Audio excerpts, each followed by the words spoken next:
Hello, this is episode 10 of The Grief of Politics. I am Joseph Carlson, and I'm here with Avin Carroll. Avin, how you doing? Good. Well, I mean, we're doing the normal chat up, but you and I both talked before this. We both have had rough nights, so we're like, right, the podcast. Yeah, I mean, this time it was my, this is my choice, and I picked Afghanistan and Iraq, kind of, because it's been in the news, obviously, how the capital fell, Kabul, and how people got out of there. And you and I have talked on the phone for weeks about this. I read Craig Whitlock's book. He works for the Washington Post. The book is called The Afghanistan Papers, A Secret History of the War. I read the whole book. I read a book, but he condensed his book into an article. Actually, I don't know if this came out in 2019, so I think he was going through this stuff, the Afghanistan Papers. These were all real documents from the U.S. government. This isn't just him going off sources. These are declassified documents. There was something called the Learning Project. And then there was it was like a Virginia Military Institute interviews they did with contractors, military, active and former military, to get like this oral history of the war. We usually do 3 articles, but this month we're only doing 1 because this condensed article that's kind of like a jumping off point to his book. It's called At War with the Truth. The Afghan Papers. This came out, obviously, like I said, in 2019. And this is like a condensed version of the book, but it's very long. And so, and it says right here that this series, which they have other links in this article, this series is the basis for the book, The Afghanistan Papers, A Secret History of the War. The book can be ordered here. There's a link in the article for the book. I read the book. It is very good. So we'll just start out since it's my topic, but I'll go to you first, Avin. What was your kind of opening statement when we started talking about this, like on the phone and everything like that? When I said I wanted to do this, what was your kind of like thesis on, I guess, the war? And to be clear, we're both civilians, but we'll get into a little bit of that later. But So when we picked this topic originally, we had spent a lot of time on the phone talking about what was currently going on in Afghanistan, which was the very botched withdrawal. We spent quite a bit of time discussing like who's at fault or who's responsible. Although, like, you and I aren't as concerned about that as we are, like, this is... I mean, I'm concerned with it, but... flippin' debacle, right? I guess maybe I'd be better off to say it's not that we're not concerned about it, but both of us are able to see past, like, is it Biden or is it Trump? Like, we're both able to look at, like, President Bush, President Obama, President Trump, and now Biden. Yeah, I mean, I do like to point out to people, because you see it online all the time, the withdrawal was terrible. Biden did a bad job, but there was 3 other administrations that were involved in this. So...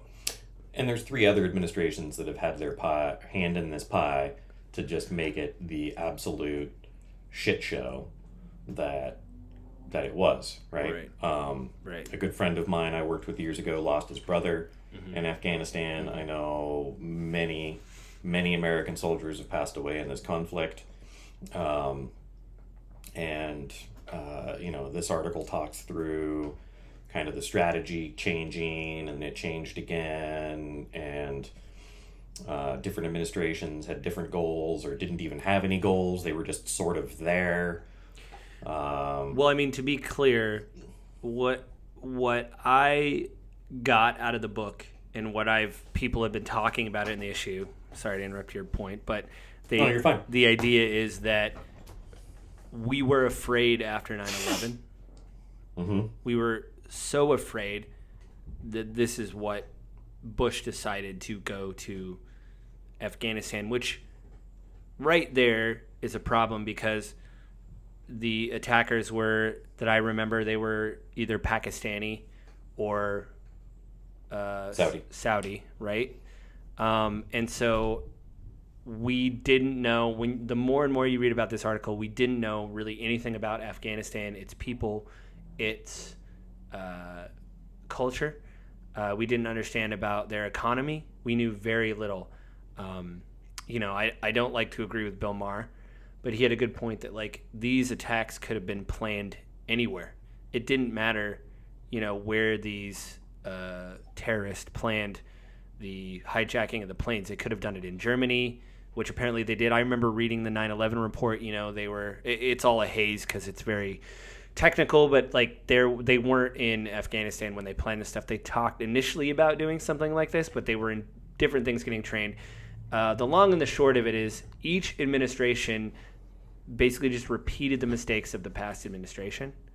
But a lot of people say that most of the blame should fall on Bush and his administration because without getting into corruption and all that stuff, this was basically they started the ball rolling on this, and it had to be maintained even when there wasn't anything to show for it. They didn't really have any evidence. They couldn't prove anything. I've heard from sources that were in the military that maybe in Iraq Saddam had weapons of mass destruction, but that begs the question of, well, then if there was those things, why weren't we able to prove it?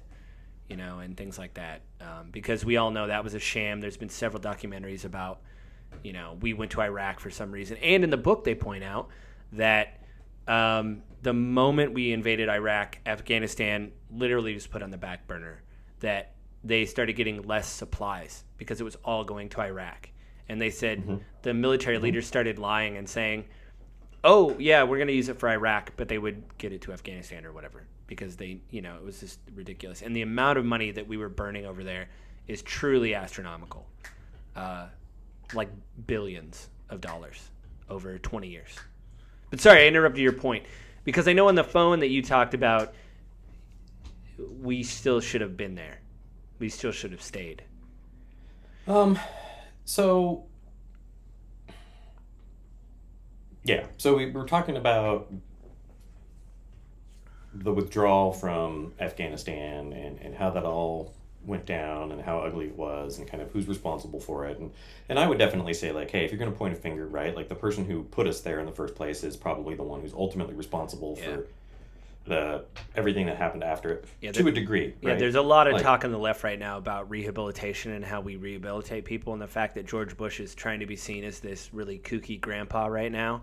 And there was a dinner, I'm sure you saw the clip, a war veteran that was over there yelled at him at a dinner and said, you had my friends killed, you killed my friends, there's Iraqi civilians that are dead because of you, like yelling at this dinner at him, and he got escorted out.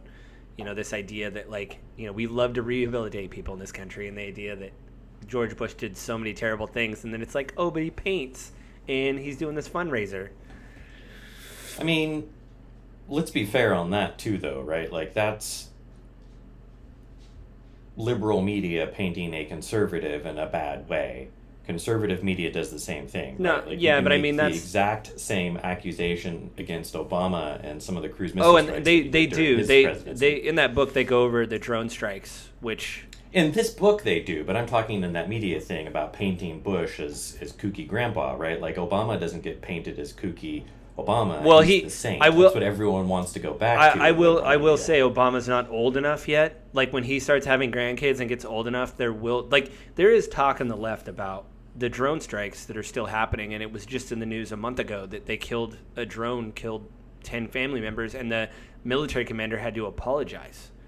Right. And so it's like Obama is definitely not, but he's not old enough yet, quote unquote. The problem people have with Bush is that they're just like, the media literally was on like CBS this morning going, yeah, look, I paint veterans now, and people are like, that's really ironic considering that you told these people to go to war and they come back broken, and you're like, do you want your painting painted? It's like, what? Like, he has a coffee table book of painted veterans, and they're like, this rehab thing, I mean, progressive, I'll say, not Democrats, but the progressives are like, what the hell, like, what is going on? Like, how do we look at this stuff? I'll say this much, like, you said it was botched. The withdrawal was totally botched. Many people have pointed out Afghans don't fight in the winter, and we should have waited till the winter to extract everybody because there just would have been less fighting. People would have bunkered down for the winter. I mean, to get back to the point that you were making too about one of the things that you and I had talked about, I personally don't think that we should have withdrawn. The provisional government, well, not provisional. I mean, the government of Afghanistan was terrible. We knew they weren't going to be able to stay stable. We knew it was going to collapse. Yeah, under we knew assault that from the Taliban. We knew that in 2010. We didn't know it was going to happen as quickly as it did. Yeah, they did. In fact, if you read the book, all the internal reports are like, this is not working. So my thing to you is how long do we stay? Because you're like, should. My point on the collapse after we withdrew, it was going to be a week. We thought it was going to be a couple of months. Oh, but at least that's what was being reported at the time as we were getting ready to withdraw. But then all the military leaders are like, oh, actually, all the timelines kept shrinking. They're like, oh, it'll probably be a couple months, and then it got closer, and they're like, it might be a couple weeks, and then it was 4 days or something that it. Yeah, it was just ridiculous. And in answer to your question of how long do we stay, I mean, that's a really difficult situation at that point. My frustration isn't that we were there and we needed to get out, because we did need to get out. My frustration in it is the United States has this extremely long history. Well, I don't know if I want to say extremely long, but I mean, it's pretty long. We can be honest. It's the last 60, 70 years we have this history since nation building. Yeah, since 1960, Cuba, that was the big one, Yeah. I mean, and we interfere in countries all the time and it ends up biting us in the ass, right? Like Iran, Iraq, Haiti. There's all these situations where we went in and we manipulated things for our benefit at that time, but it's now created this massive repercussions in current times. And so my frustration is that so frequently we get in, and I'm thinking specifically Vietnam. We go in, we fight this war for our causes, we decimate the country, and then it's no longer politically advantageous, and so we bail. And in Afghanistan, we didn't actually do that. Our government's actually changed hands party-wise 3 times over the course of the war in Afghanistan. And each president stayed, even though it was never very popular as a war goes, right? Initially, right after 9/11, it was because hey, we're going to go get Osama bin Laden. We're going to get Al-Qaeda, which is being supported by the Taliban. Which is not true. And we're gonna do this, right? Well, yeah, but I mean, at the time, and American people were really in support of that concept. And then we went to Iraq, and Afghanistan not only got forgotten by the military, it was forgotten by the press, and so it's still been covered, but it has never been a big deal because we live in the United States, and we're very much a country of out of sight, out of mind, and most of us have just been living our lives. And let's face it, over the last 20 years, a lot of stuff has happened in the United States that's commanded more attention from American people. Right. And the more the time goes by, the less important the war becomes, and the only people that are thinking about it are the soldiers on the ground over there and the occasional reporter that writes an op-ed or does a special or a report. There was a shout-out later in the book. They talk about corruption. The security forces, the Afghanistan security forces they were training were siding with the Taliban. And there was a shooting of American soldiers. They got shot in the back. And it was actually a reporter in Tacoma that was embedded with some troops from Fort Lewis McChord that kind of uncovered who was killed and stuff. It just is a whole thing, Griff. I just want to read this one quote from the book, the article actually that Craig Whitlock wrote. He says, since 2001, the Defense Department, State Department, and the U.S. Agency for International Development have spent or appropriated between $934 billion and $978 billion, according to an inflation-adjusted estimate calculated by Netta Crawford, a political science professor and co-director of the Cost of War Project at Brown Universities. These figures do not include money spent by other agencies such as the CIA and the Department of Veteran Affairs, which is responsible for medical care for wounded veterans. And then this is a quote. Quote, what did we get for $1 trillion effort? Was it worth $1 trillion? Jeffrey Eagers, a retired Navy SEAL and White House staffer for Bush and Obama, told government interviews. He added, after the killing of Osama bin Laden, I said that Osama was probably laughing at his watery grave, considering how much we have spent in Afghanistan. The documents also contradict a long course of public statements from U.S. presidents, military commanders, and diplomats who assured Americans year after year that they were making progress in Afghanistan and the war was worth fighting. Several of those interviewed described explicit and sustained efforts by the U.S. government to deliberately mislead the public. They said it was common in military headquarters in Kabul and the White House to distort statistics to make it appear that the United States was winning the war when that was not the case. And this is another quote. Every data point was altered to present the best picture possible.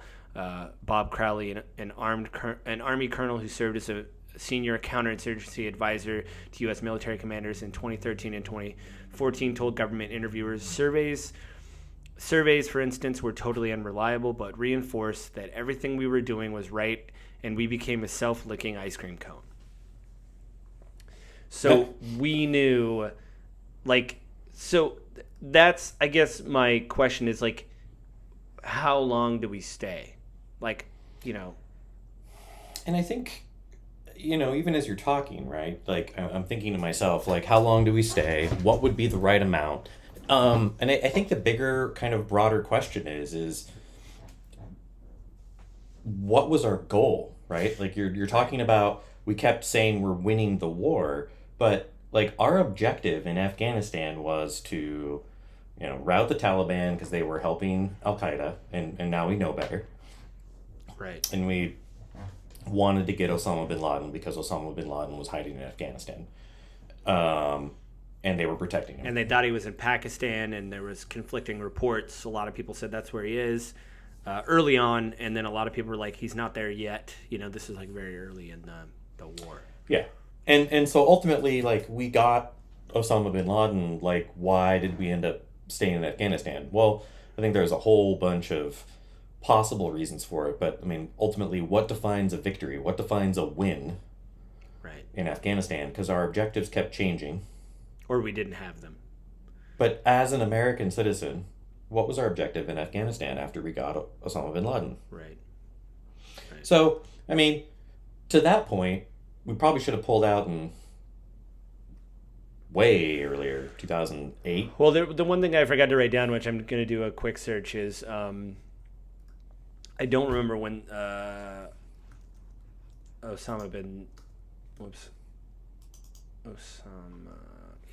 here we go. When was Osama bin Laden killed? Osama bin Laden was killed on May 2nd, 2011. Okay. So 10 years ago. Should have May 3rd, 2011 been the day May we were 2nd, out of Afghanistan? Yeah, May 3rd pull-out date, yeah. Admitting we wouldn't have done it immediately, right? Because we got to coordinate and make sure everyone's But maybe safe another and taken year care or of. two, maybe at the most, to draw down. Maybe. Yeah. We got over there pretty quick. We can get out, yeah. but we did a lot of building and brought in a ton of equipment over time. We got a bunch of people over there really quick, but getting all that equipment and resources and everything back. But apparently we don't care about that, no, right? We left all those helicopters and vehicles and that was one thing I know. Weapons. I listened to some veteran podcasts, and they it's actually the same feed as Black Rifle Coffee, but they have 3 feeds, I think, in their podcast.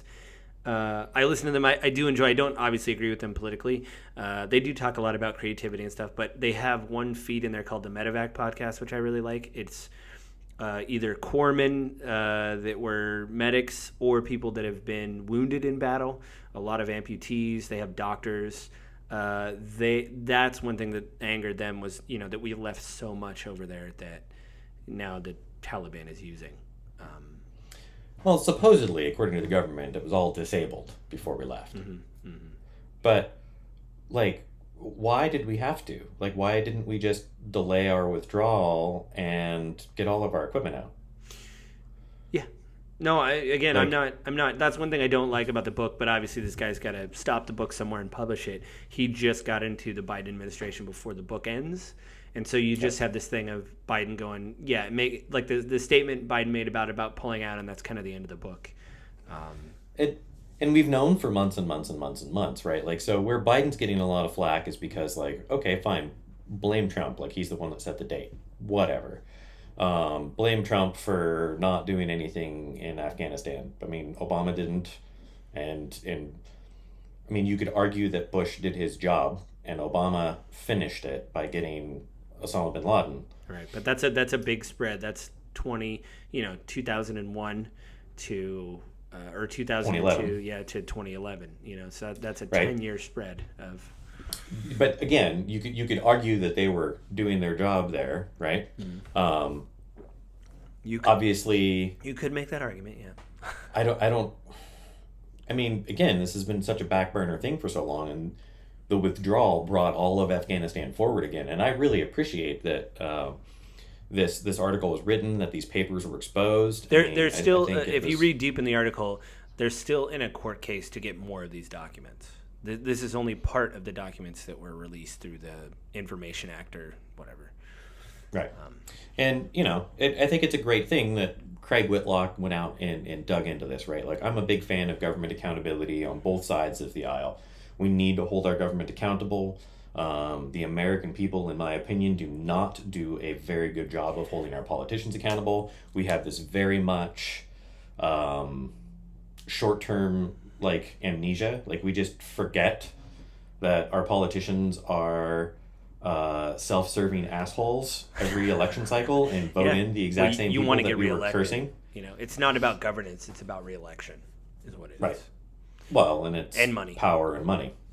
Well, Right. can I say this? I know, you and I are critical of the media, but I don't like I do understand the idea of hey, CNN made fun of Joe Rogan for using horse dewormer, which he didn't.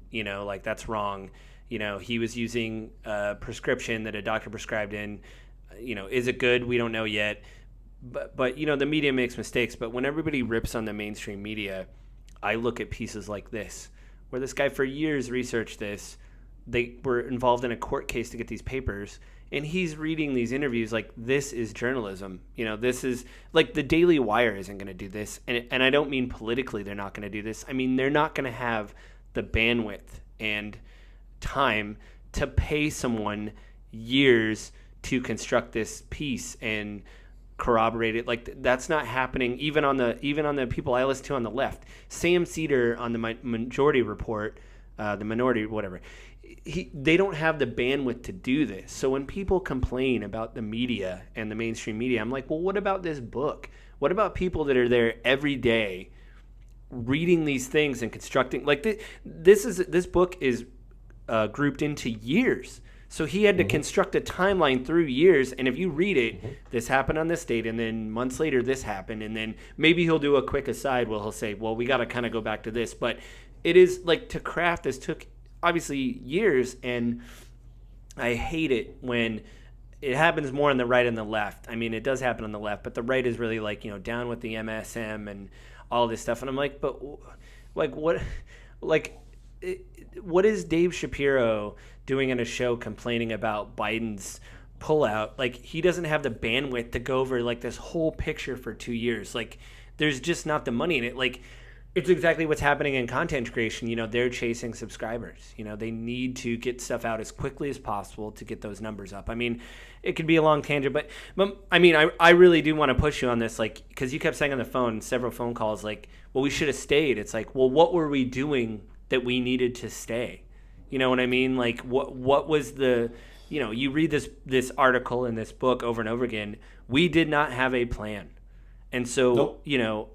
And I agree with you on that, 100%. And I do again also agree that like we probably should have pulled out years ago, or at least had a better defined objective. But there was one thing that we were doing very effectively, and pulling out stopped that, and that is providing some level of stability for the Afghani people. We were providing opportunity for women to go to schools. We were providing a more open and free structure in society. And we were protecting the people that had allied to us, that committed to us. And we made commitments and promises to those people. Kind of. But on the same note, like, the average everyday citizen was better off in Afghanistan by having our troops present and keeping the Taliban scared to come into the major cities. Well, I mean, the Taliban was working a lot of the borders in the smaller cities and communities, and you talked about it, right? Like, he's interviewing people, and like, the average farmer in Afghanistan really didn't give a shit who was in control. Right, but one thing they do bring out is the fact that they talked to a lot of the tribal elders, obviously there to, reach across the, to try to create a relationship, and all of them said, we're just waiting for you to leave. So, like, your presence here is great, but the moment you leave, it's all going to go back. It's all going to go back. And, like, and so, yes, you're right. We did provide stability while we were there, but we didn't improve stability. We didn't empower them to maintain their own stability. We tried, but they didn't want to as a country. That is probably our biggest failing, is that we didn't recognize, like, the Afghan government and the Afghan people don't want to have what we are giving them. And while there is a subset of the population that really enjoyed the benefits that came around with having us there, the willpower isn't there to maintain it. Right. I mean, how many soldiers just ran, gave up fighting, flipped over and fought with the Taliban? Mm-hmm. Like their military collapsed.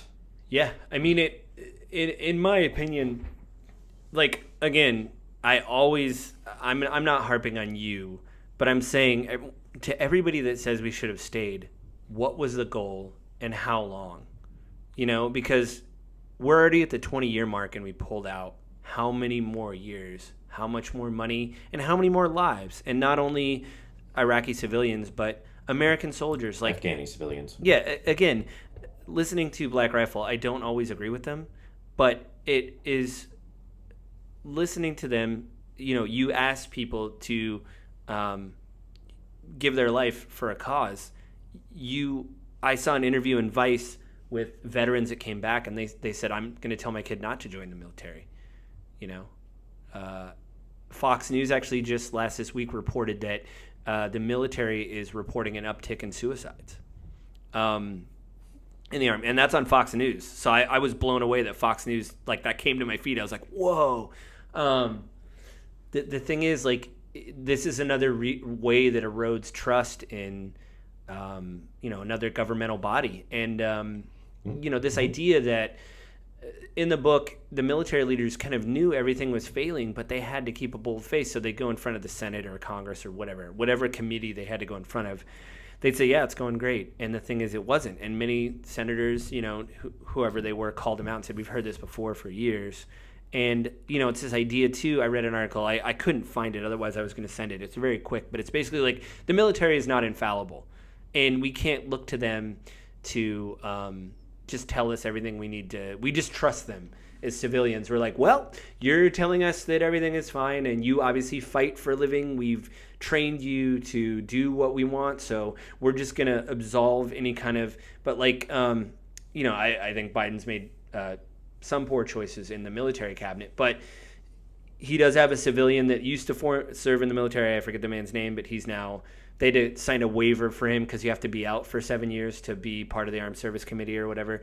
He is now in the committee, and they talked about even more civilian oversight in the committee, like maybe have someone that wasn't in the armed services. And I know if you're former military, you're going, well, what do you know about this? It's like, yes, but, like, we're a country, and there needs to be oversight with, because if like, we just think that, like, that's a big thing in the progressive movement right now is the military budget of, like, hey, we have all this infrastructure stuff we want to do, but, like, the debt ceiling we have to raise, and, like, we want to do this infrastructure stuff, but we got to up the defense budget, and people are pointing to that, like, the defense budget's still getting an increase even though we pulled out of Afghanistan, and so, like, where is that money going if we're not at war? Why do they need more money all of a sudden? Like, it's this thing of, like, I don't know. Without going on a tangent, I just think you have to keep asking yourself, how much longer was it worth it? How many more lives? My thing is like, hey, this is terrible. The pullout obviously could have gone better, but we needed to leave as soon as possible, quote unquote. You know what I mean? As briskly as possible, because we were not getting anything. We were spending too much money, and people were losing their lives. Like, the longer we were there, obviously more deaths, not only with our soldiers, but civilians and things like that. So it's, to me, I just don't like the argument of like, yeah, we should have stayed. It's like, why? Like, we weren't getting anything we're getting nothing from our, 20 years in, if you have nothing to show for it, I guess you can make the argument, what's another 5 years or whatever, but I like to go the other way and say, no, we need to, we can't do this. So. And again, the determining factor in how long we would stay would come down to what is the actual objective. Mm-hmm. Like, what is the mission? What is the mission? Like, what was the mission? Did the mission keep changing? Was there ever a defined mission, or were we just sort of like there? Well, at first they were like, we're not nation building, we're just going to make it stable. And then a few years in, they're like, I didn't write down the exact phrase, but they used another phrase to basically mean nation building. And then everybody's like, there was a Senate committee where like, this kind of sounds like nation building. And the military leader's like, what? No, it's not. But it was. And so that's when you get into trouble, when people in the country are like, we've never voted for anybody. Like the tribal elders are like, this is a person who's in charge. They don't have a president, and we're like, hey, you guys are going to have elections. It's like, what? And then the person that Karaz, I want to say is his name, the person that we decided, like, you're going to be the president of Afghanistan, he was involved in incredibly shady things. He apparently paid people off to vote for him, but we needed someone there. So even Hillary Clinton was like, yeah, he's kind of our guy. When people were like, yeah. The first president. Yeah. It's just, I would say it's a comedy of errors, but it's not really funny. Like this idea that, like, first off, like everybody said when they got there, they don't have a democracy, and we know nothing about them. So why, that we tried to show people how to farm over there, and they're like, listen, we grow poppy and maybe a few other things. Like, our number one export is poppy, Mm-hmm. And when the British were there, they tried to pay people to burn fields, and then they paid more people in security to farm. So then people started doing security and they weren't farming. Like, it's just like it's insane. It's that's my question is like, what was the point? Even the Black Rifle people, like one of the guys was in the CIA, and he's like, he left because of it. He's like, he was in for 9 years, I think, and then was in the CIA a few, and he's like, yeah, there's nothing, we're not gaining anything, like it's nothing but they're blowing money. They're basically like, just it's to me, it's a complete waste on every level. I don't understand what we thought we were going to gain from it, what we thought we were going to get out of it. Like, so a country that produces 90% of the world's opium, are they going to be an ally in the UN? Like, what was the goal, And the initial goal was eliminate a place of an unstable country. It's extremely corrupt, powered by drug money, that was harboring and helping to develop terrorist networks, as it was presented. Right. True or false? I'm not making that assessment. The other objective was finding and killing Osama bin Laden for 9/11. Right. But then, we get there, we destroy large parts of the country, we destabilize the country in our conflict and our war, because basically we're like, hey, it's run by the Taliban's terrible, we're going to get rid of them. And don't get me wrong, like, I don't agree with any of the governing policies of the Taliban, right? But no. Is that our right, or even our objective as a country, to go in like, we don't like the way you govern, so we're just gonna kill you? Like, we don't want to be seen that way, but to some degree, I think a lot of it is that's what might have been a motivating factor. Yeah, I think there's a big thing in the progressive movement. At least I've gotten out of the progressive movement, listening to and reading stuff. Is the only thing that really changes people's lives is obviously just making it better, right? Getting people access to school, healthcare, like clean drinking water, food. But we think we can build like a country, and the idea is if we would have just like built a school or a few schools and educated people, and maybe just I don't know. It's even that. It's like, but that's the thing is like that's what's going to make the difference in people's lives. Them having an elected official, that's not going to move the needle. Saying like, hey, you now have access to human rights, and you can, if you're a woman, you can go to school, you can learn things. Like it's, you can drive down the street. Like it's. You're not going to be hassled or killed for driving. You're not going to be married off when you're 12. That's the kind of stuff that means more to people, I think, than having a government. What does that mean to them? Having a governing body, that doesn't mean anything, to them. Well, and you keep talking about like the tribal leaders, but that's, out in the rural areas. And Afghanistan is not a gigantic country, right? Like there's not massive amounts of large cities with huge major population centers, right? Like we've got Kandahar, Kabul, couple other I think cities. Those two were the big ones anyway that we're always talking about.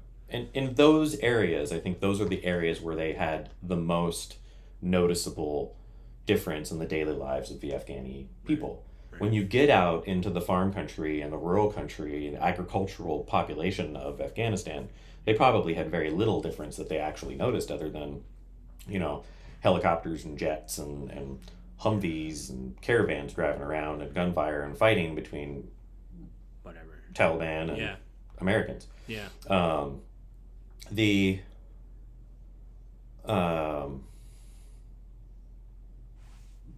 change in the day-to-day life, like, government makes a difference, but it's usually at that smaller level. In the case of the political system that Afghanistan was accustomed to and is moving back towards, where it's kind of the tribal leader is the bigger impact, and they're the ones kind of negotiating what's going on with the actual government, is going to make a big difference. I think one of the other really big challenges, right, is like we just wanted a government. We just wanted something there. We didn't do anything to make sure it wasn't horrendously corrupt, and the Afghan government, by all accounts, was horrendously corrupt. Yeah, and we were making it worse because we were just dumping gasoline on a fire by just sending money over there. Where people were just like, even Rumsfeld in like 2002. I'm going to read this. This is from Donald Rumsfeld, the defense secretary under Bush. I may be impatient. In fact, I know I'm a bit impatient. Rumsfeld wrote in one memo to several generals and senior aides, "We're never going to get the U.S. military out of Afghanistan unless we take care to see that there is something going on that will provide the stability that will be necessary for us to leave. Help." The memo was dated April 17th, 2002. Yeah. And that's just it, right? Like, I think the overarching kind of objective, defined or not, was we didn't want to be there, but we didn't want to leave without making it more stable. But we did not have a plan. I'm sure if you talk to the generals and politicians that were helping construct it, they would say they had a plan. But it was obviously not one that involved the Afghani people in any constructive way. And then, we helped to put leaders in position that were just horribly corrupt. And you see the same thing in Iraq, too, right? There's a massive amount of corruption after we took out Saddam and they started doing elections. Yeah. Now, Iraq is a much larger country with a much more stable economy that has maintained a level of stability and self-governance that Afghanistan is not. And maybe that's what we were hoping, is that Afghanistan would be like Iraq, but it's a completely different group of people with completely different past. Here's another quote. With the AFPAC strategy, there was a present under the Christmas tree for everyone. An unidentified U.S. official told government interviewers in 2015. By the time you were finished, you had so many priorities and aspirations, it was like no strategy at all. And then it oh yeah, and then so Rumsfeld wrote these memos and he called them snowflakes because he would just like shoot them out, and people would say like they'd float in like white pieces of paper. So he called these snowflakes. And I have no visibility into who the bad guys are. Rumsfeld complained in a September 8th, 2003 snowflake. We are woefully deficient in human intelligence.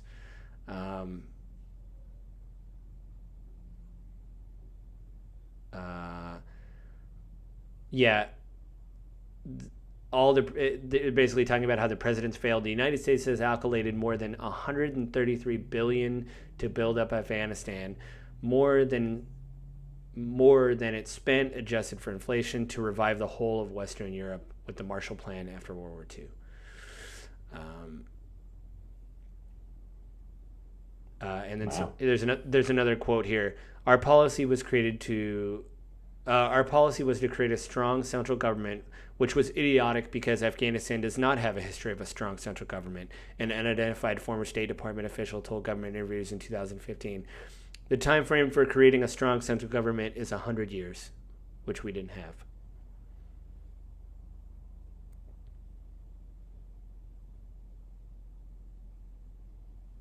And then someone else said, we lost objectivity. We were given money, told to spend it without reason. Yeah, and that, just like you said, it's pouring gasoline on the fire. Right. So, and at the end of the day, right? Like, I would have liked us to have stayed. I don't like that we left the way that we left. So I mean, I don't think it was necessarily a bad decision. Do you mean stay just to pull out, like have a more easy transition to pull out, or do you mean like stay to nation build? That's the thing, is because I don't want to stay to nation build, right? Like, and the reason for that is like, we're not going to create an American democracy in Afghanistan. Like, it's just not a country that's going to do that. And that's what we were trying to do, right? Because that's what we know. That's what we want. And it's just not going to happen, right? Now, they would tell you, no, that's not what we're trying to do, but it's what we were trying to do. Right. The reason I would have liked to have stayed until there would be some semblance of stability is 100 multifold. years. Right. And not only that, but they hired people that were Afghanistan, like not like born Afghanistanis that had become diplomats and stuff, and we sent them over there, and they're like, "What are you doing?" Like again, I think it was that was unnamed, but there was other people saying the same thing. It's going to take hundreds of years to show what a central government. So my question again is, when you say stay, do you mean stay to pull out, or do you mean really stay there for 50 more years so we can build a government? Like, to me, that's ridiculous, to do that.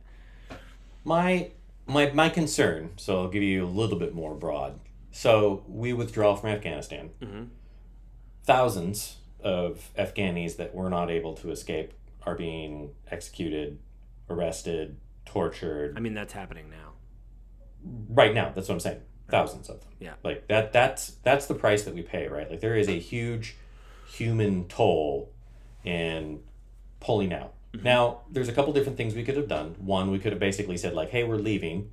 Taliban, deal with it. If you try to come after us because we violated the treaty date, like, yeah, we own it, we screwed up, but, like, fight us. Come at me, bro. To quote Marty. I think I think they could have just probably had a better timeline. Well, we had a long timeline. We just weren't doing anything with it. Right. But we'll say the Biden administration goes like, shit, like, we've got to meet this date. Like, we're not going to meet it. So we're just basically going to do it tomorrow. And instead of going, hey, we've got a week, we're going to do everything in a week. Right. Yeah. Which is what we did. And then we go out to Afghanistan and we basically say, like, hey, Taliban's going to take over the country when we leave. We know it's going to happen. So everyone that wants to leave, like, we're going to take you with us and we're going to protect you. But we're still not doing that. I mean, there's so many interpreters and things that we're allies that are trying to become refugees, and we're making it more and more difficult for those people to, I'm not done with my point yet. I'm still going. So that's what we could have done. We could have basically been like, hey, we need to get out. The reason I'm not happy with it is because Like if we had done it that way, if we'd been better planned and coordinated, like, yeah, let's pull out. Because we need to be out of Afghanistan. It's not our place to do it. And I've got a whole bunch of different thoughts as you're talking about different things and like repeating your question, but not letting me finish my answer multiple times. Okay, I get it. Go ahead. I get it. If we pull out in that way, then at least we get our people out. Because of the way that we have done it, because of the fact that we did not get the interpreters out, we did not get the aides out, we did not get the people that did business with Americans, like sold goods, products, and services with Americans, right? That are going to be tortured, killed, arrested. The women that would have wanted out that are now not allowed to leave their house without a man, that have to be covered all the time, that like would like to be out, that their families are okay with them coming out in that way, but now because the country's laws have changed, like they're following it. We're now breeding people that will hate and resent the United States because we lied to them. And they're not going to look at, oh, it was this one president or it was this one person. It was America. That emotion, that anger will be towards us. And that will breed more terrorists. That will breed more deaths. Not only in Afghanistan, but throughout the world, because those people are going to be deeply motivated by the betrayal that we enacted on them, because we didn't keep our word. Now, that's why I would want to stay. Now, is it idealistic? Yes. Is it realistic to actually stay in that capacity? Nah, it wasn't ever going to happen. The only thing that could have happened was having a better withdrawal plan. I would love to see a stable Afghanistan, and in answer to that, I'm not saying spend 100 years making a stable Afghanistan by making a strong central government. I'm saying listen to the politicians and aides from Afghanistan and let Afghanistan build a strong, stable government on their own, in their image, the way they want to, and just stay as a stabilizing force. Hey, Taliban, like, no, you're not coming in to take over this country and build it in your own image. We're allowing the people to build the country they want to build it. And if they want to build it under the Taliban, they can, but not likely. Maybe they would. I mean,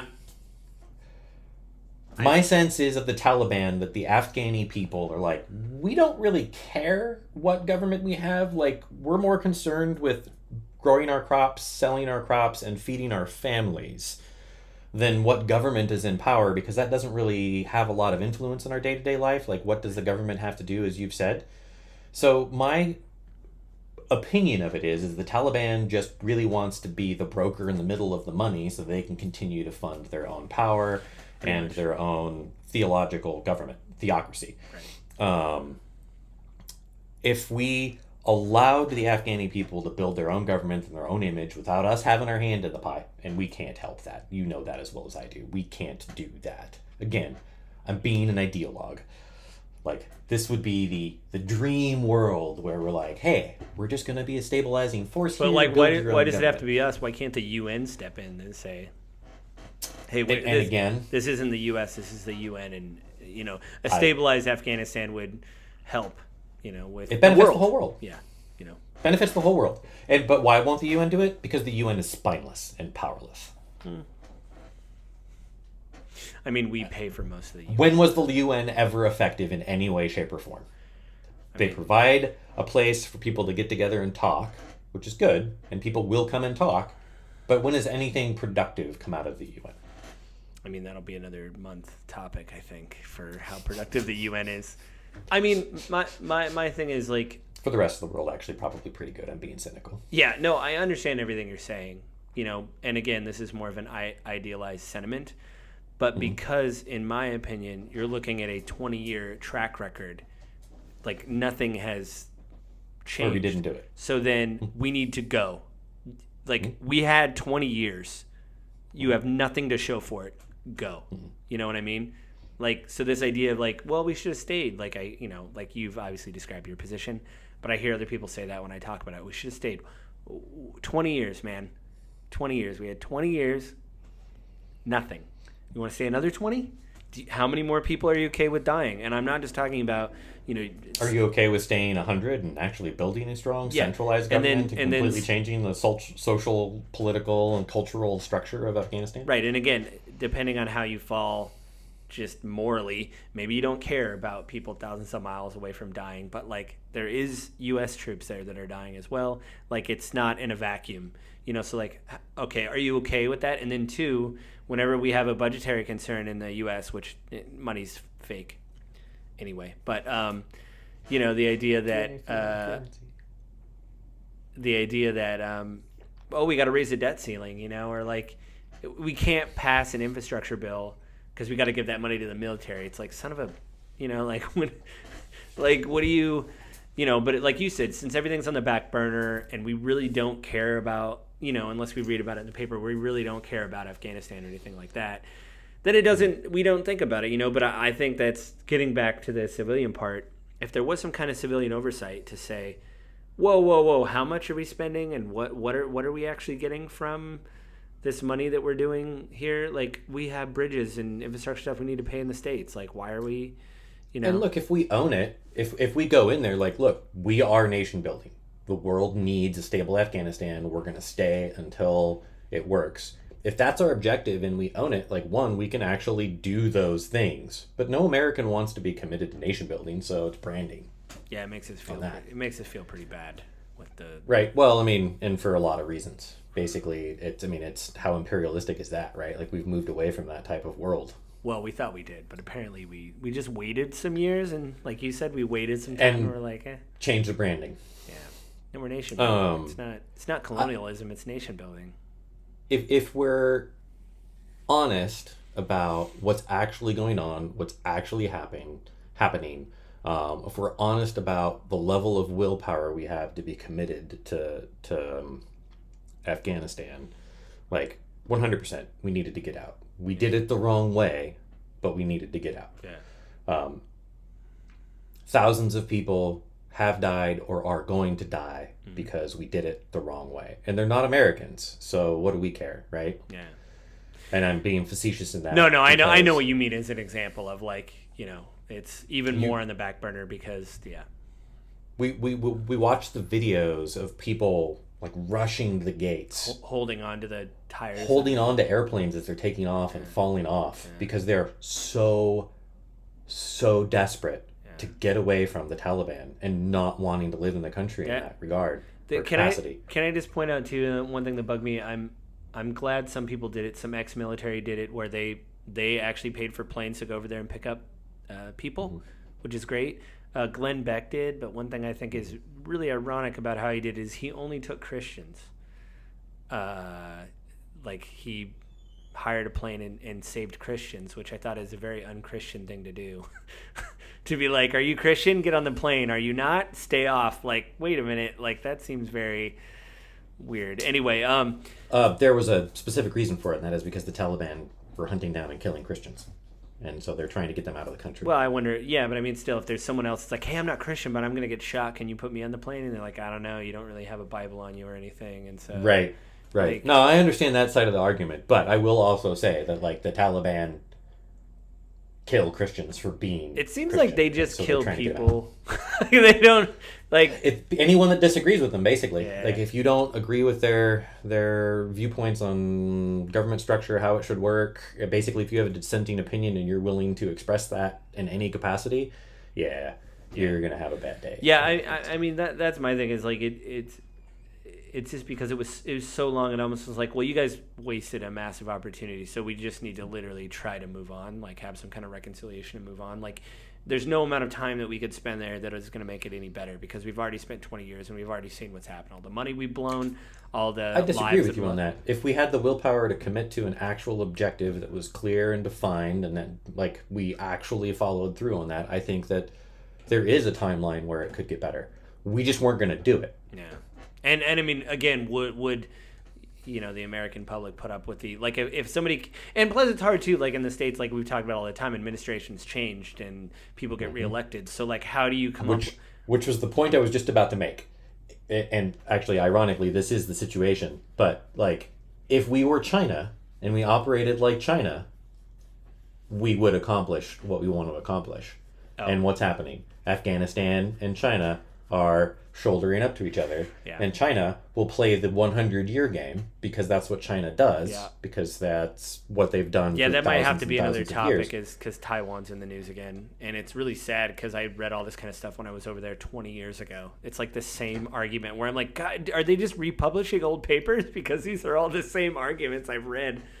I mean, so in closing, I mean, like you said, we definitely just needed a plan. Oh yeah, close the book on the whole thing. For audio listeners, which is the only way book you're listening isn't to this, closed though. There's so much more information that's going to come out assuming they win their lawsuit and they get even more data that comes out. Like, this is just a giant shit show. You know, I love the United States. I love our country. We provide. I mean, I to live our here. It's pretty citizens- cool. It's pretty cool to live here. Yeah. To our citizens, to the world. Like, we provide a lot of good in the world. We provide a lot of benefits to our citizens, and really honestly, the capitalism that everyone in our country loves to hate so much has lifted so many people out of poverty and starvation and desperation that, like, I don't even know if it could truly be accurately measured. However, on the flip side of that, I am not a believer in American exceptionalism. Like, we screw up, we make mistakes, we do dumb shit. I think it's really Administrations change all the time. Yeah, I mean, so like, as with this and a lot of other stuff, I think you're seeing lately, like, that's really biting us in the ass, like the whole idea of American exceptionalism. Because if you think that you're different than everybody, but you keep making the same mistakes, you know, there's a big discrepancy right there with how people live their lives. I mean, that's my thing, is like, this just seems like this is probably one of the best books I've read on government oversight, and then not that I've read tons, but recently, I'll say. And then just, it was so depressing to read. And I do want to point out, you know, this is the grief of politics. The amount of people that died and the amount of money that we spent to continue this effort, when so many things in this world, in this country, could have been fixed, like water. You know, in Flint, Michigan, they still have lead in their pipes. Like, there's like infrastructure problems, roads problems. Like, all this stuff could have been diverted. We just owned our shit. Right. And we Like, could have fixed all this, you know. It's terrible. So, I mean, I don't think I really need to tie this back to grief But- when, like, thousands of people have died, you know. Let's just be honest about that, though, Joe. Let's say we did pull out of Afghanistan after Osama bin Laden was killed. Say we're out in 2012. Yeah, me. That money wasn't going to go to Flint No. because it was corrupt politicians who hid it, and it only came out after years and years and years of complaining, when someone finally, like, listened enough to do some research and figured it out. Yeah. Because people suck. Because ultimately, at the end of the day, individual people that are our friends do amazing, wonderful, beautiful things. But on the flip side of it, those same people that you love have broken hearts, have lied, have stolen, have hurt. Because we're selfish. We want what we want. Yeah, I And mean, when you give people that's power, also, what do? That's another great trick that I've noticed. Like, not even conservatives, but just like the right-wing commentators have done, like Tucker Carlson and Ben Shapiro, like all those people. The idea that if you are critical of something, then you're all of a sudden anti-American. Like, if you're critical of the military and say, hey, man, they screwed up, it's like, oh, so you don't believe in our country. It's like, I didn't say that, you know? Or Right. like, hey, I think we could have better health care for people. It's like, oh, so you want to be a communist. You're like, no, I didn't say that. Like, I just want people to have access to health care, you know? Yeah, let's sit down and critically evaluate and improve. Yeah, like, doesn't mean I hate our country. Like, just because you critique something doesn't mean you find it useless. Like, you critique things to make it better, you know? There's tons of stuff in our life that, like, we've either redone or changed because we're like, well, this isn't the way we do things. That's the way we did things back then. This is how we do things now. You always have to reevaluate and reassess things to make them...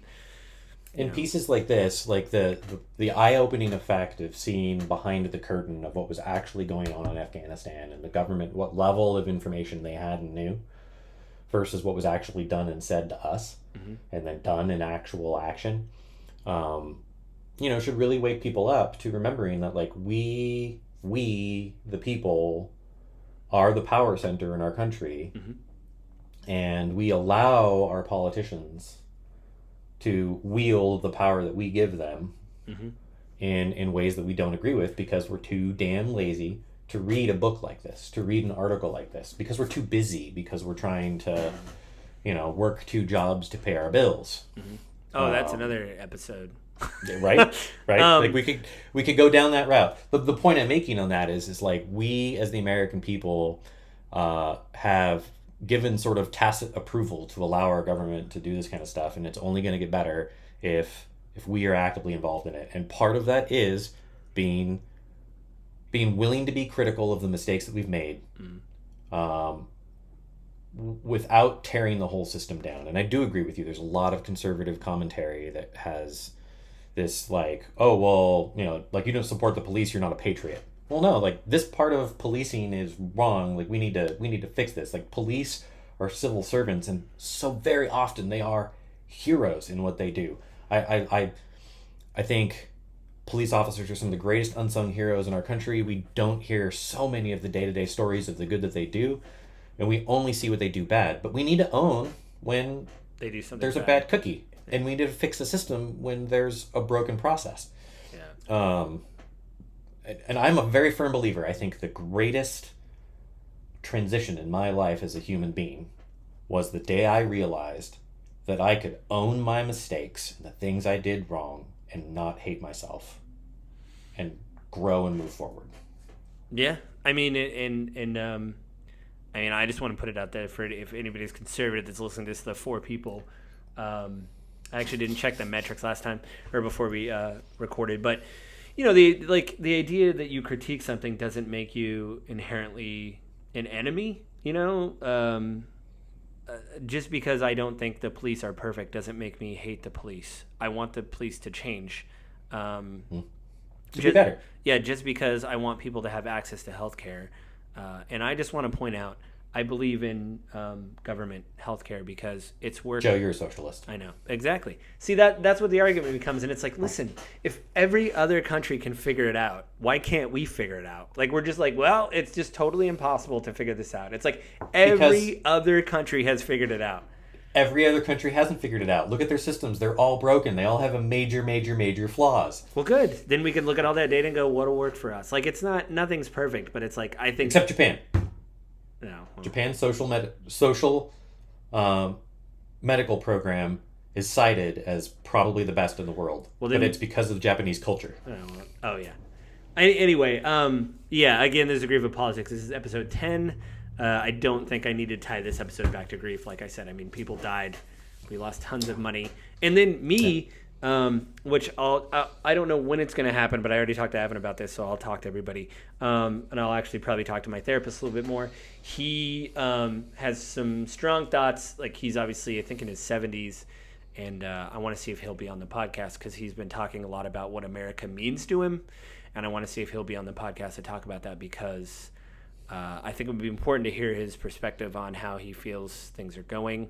And he is obviously well educated because he got his degree in psychology or whatever and has been an active therapist for a while. And so I want to have him on the podcast. I don't know when. I don't know what his time frame is looking like. He is semi-retired, so there's many times where he is gone because... Joe, does he believe in social medicine? Government medicine? I think he does, yes. Yeah, he's a socialist. We don't want him on the show. Yeah, I know. That's the one thing where I'm like... I'm being No, facetious. I know. It's the one thing, the moment... I always see those debates, and the moment that comes out of somebody about let's talk about public health care, and so you're a socialist, I'm like, there we go again. Like, we're never going to get anywhere with this. So, but Avin, are you ready to... What are we going to talk about next month? So it's your choice next month. Have you decided? We always talk about like 4 different topics that we're going to talk about, and we have... I know what my next topic is, but what are you going to talk about? Have you decided what you're going to talk about? I have not, and I'm notorious for this. Last time I actually knew what I wanted to talk about because it was a big deal, but this time around I really don't. I don't know. So it'll be a surprise, is what you're saying? Which is fine. Which means you'll probably find out like a week before. Right. Yeah. But the one thing I will say in my defense. Very South Parkian of me to do it because it means that we're gonna. But it all comes together, man. Really you and relevant. I had we had busy nights last night. We had busy mornings, and we're here doing the podcast. So, Avin, is there anything you want to plug before we're out of here? Just like I do every time, check out my website, youragentguide.com. Oh yeah, you sent Reach me a out if you have any- magazine. It was very good. I So did. So my question is, those magazines, pretty good recipes and stuff. Some of them were good. Some of them like pumpkin lasagna. What? But some of them I was like desserts. This is great. So do you buy every issue of that and like hand them out, or can people go somewhere to purchase those magazines if they're in the Washington area? I'll say the Washington State. You got to order them. No, it's exclusive content. I send them I got out exclusive as- content from you. That's pretty cool. Yep. It's exclusive content. I send them out to anyone that's interested in getting those, just as kind of a marketing reminder. Are they right? As a real quarterly? estate agent. Are they quarterly, or is this just a one and done thing that you sent out? They're available every other month. I will probably only do them quarterly just because they are not inexpensive. Right. But the quality is really They're really high. good. The Like, I mean, content is exclusive. this is a political podcast, but it was a very good magazine. Your face you have a good photo on there, and my wife and I did. I mean, we're friends and everything, but I did like the recipes and stuff in there. Some of the tips. I didn't like some of the decorations. Anyway, it's a good magazine if you're looking for tips. Some of the stuff in there, I'm like, I don't like those hat lights. They did some weird hat light thing in there, and I was like, I don't like that. And the idea of the magazine, right, is it's related to housing. Right. But it's providing actual value to people, and that's ultimately what I want to do. Oh, right? we Like, should probably, that's what is the whole name? concept of What Your is the Agent Guide. name of the magazine? You probably should get that out there. I know mine's in the other room. I don't know where it went. Yeah. Home Matters. Oh yeah, Home Matters. Yeah. Sorry, I don't know why I had a brain fart on that, but yeah. And yeah, so I'm glad you got it. Yeah, And the whole purpose of that, right, like plugging what I want to plug, youragentguide.com. I'm a real estate agent. Mm-hmm. The big driving force behind getting my real estate license is when I worked as an administrator for a real estate team, I realized that there are a lot of kind of fly-by-night real estate agents.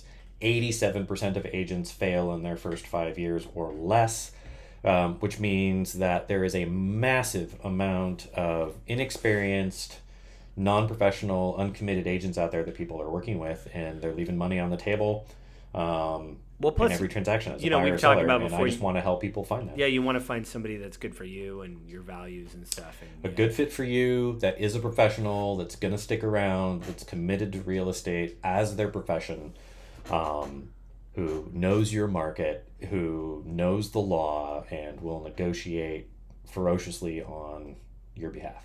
Right. Yeah. So yeah, if you're in the Washington area, reach out to Avin and get one of his magazines and check out all of your realtor stuff. Because I did like the magazine. I was like, oh man, because you asked for my address, which I thought was weird because we usually just FaceTime each other. And then I was like, oh, cool. This is great. It was good.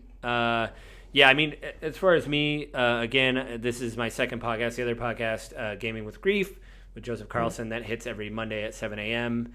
every week. I think I'm on episode like 124 or 125 this week. It's just kind of a slice of life episode. It's not really grief filled. My wife and I and a friend of ours beat a game together, and it was a terrible game called Dark Alliance. But we got it on Game Pass and we beat the whole thing. So we're going to talk about how it was a great experience to play with friends, but a horrible game that was unresponsive. But we made some laughs. So I usually talk about grief in games, like games that are either about death or the acceptance of death or some kind of process of death. But this is just kind of a slice of life episode is coming up, and then you can go to the grief of this episode is just the experience of playing the game. Yeah, it is really, because the whole time we were like, this game, my God, this is terrible. One of the enemies was named Kelvin, because there's a location named Kelvin Karn that this guy's named after. He's this big beast, like Yeti thing. We just called him Kevin. Kevin was really mad, and we beat the crap out of Kevin. It was really funny. But yeah, you can write to Avin or I at gwgpodfellows@gmail.com. Go there and write us and let us know what episode it's about, and that it's for the grief of politics. That way we don't, I don't delete your whatever, or I understand what it's about. I think I'm like 100, like I said, 120 episodes into that. Haven't got an email yet. We're 10 episodes into this, haven't got an email. It'd be cool to get an email to read something over the air. That'd be a great segment to add to the show. So anything else, Yeah, Avin? give us your opinion. We want to hear it. Yeah, anything else before we turn it off? Yeah, to those people that have been listening, like I said, we'd love to hear from you. Yeah. Please send us an email. Thank you for listening. We do appreciate it. Hopefully, the three of you, we appreciate it. And enjoy reasonable discussions about politics. That even when Yeah. Avin and I disagree, we don't. Socialist. I mean, sorry. You had a burp there. That was weird. You cut out. Yeah. Yeah. All right. Well, with that, I think we'll say goodbye, and you guys have a good month, and we'll see you next month.